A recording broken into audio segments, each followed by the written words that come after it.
फटाक 30 सेकंड में खबर। डाउनलोड कीजिए तक ऐप। डिस्क्रिप्शन में दिए गए लिंक पर अभी क्लिक करें। कोरोना वायरस का नया वेरिएंट ओमिक्रॉन दुनिया भर में तेजी से फैल रहा है। भारत में भी कोरोना वायरस और ओमिक्रॉन के मामले ने तेजी से रफ्तार पकड़ ली है।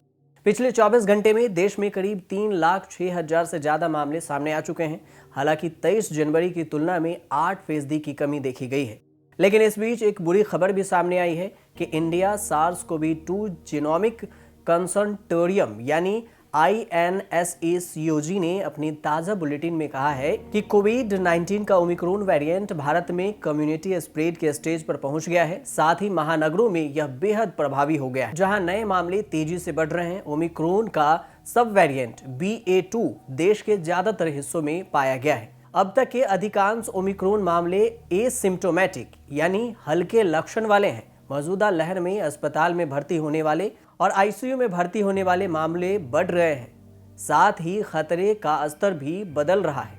आपको बताते चलें कि किसी भी बीमारी या महामारी का कम्युनिटी स्प्रेड यानी कम्युनिटी ट्रांसमिशन तब होता है जब किसी संक्रमित व्यक्ति के सोर्स का आधार पता न हो, यानी आप किसी ऐसे व्यक्ति से संपर्क में नहीं आए हैं जिसे कोरोना वायरस हुआ था, लेकिन इसके बावजूद आप भी कोरोना पीड़ित हो गए हैं। जब किसी इलाके में अधिक संख्या में मामले आ जाएं और लगातार ये संख्या फैलती जाए तो उसे कम्युनिटी ट्रांसमिशन कहते हैं।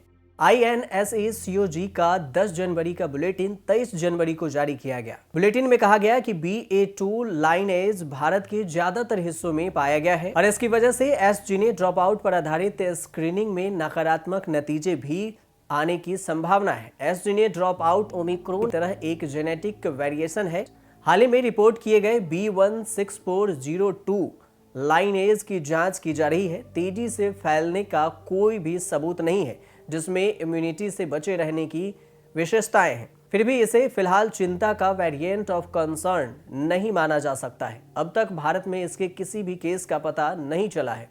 तो वहीं INSACOG ने यह भी कहा है कि भारत में ओमिक्रॉन का प्रसार अब आंतरिक प्रसार से ही होने की उम्मीद है, न कि विदेशी यात्रियों के माध्यम से। जीनोमिक जांच के लिए INSACOG सैंपलिंग और सीक्वेंसिंग रणनीति पर काम कर रही है, यानी कि अब आपको बाहर से आए लोगों से ज्यादा खतरा नहीं है। अब आपको जो आपके आसपास हैं उन्हीं लोगों से ज्यादा खतरा है। बता दें कि केंद्रीय स्वास्थ्य और परिवार कल्याण मंत्रालय के तहत INSACOG देश भर में SARS-CoV-2 के मामलों की जीनोमिक सीक्वेंसिंग की निगरानी करता है।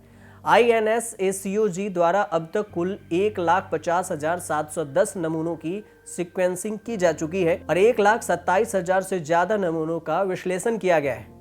देश में पिछले 24 घंटे में कोरोना के 3,06,064 नए मामले दर्ज किए गए हैं। हालांकि देश में बीते दिन 27,469 मामले दर्ज किए गए। इसके पहले देश में कोरोना वायरस के 3,33,533 मामले सामने आए थे। पिछले दिन की तुलना में कोरोना मामलों में 8% की कमी देखी गई है। पॉजिटिविटी रेट 17.78% से बढ़कर 20.75% हो गया है। तो वहीं कुल कोरोना के मामले 3,95,33,328 हो गए हैं और कुल मौतें 4,89,884 से ज्यादा हो चुकी है।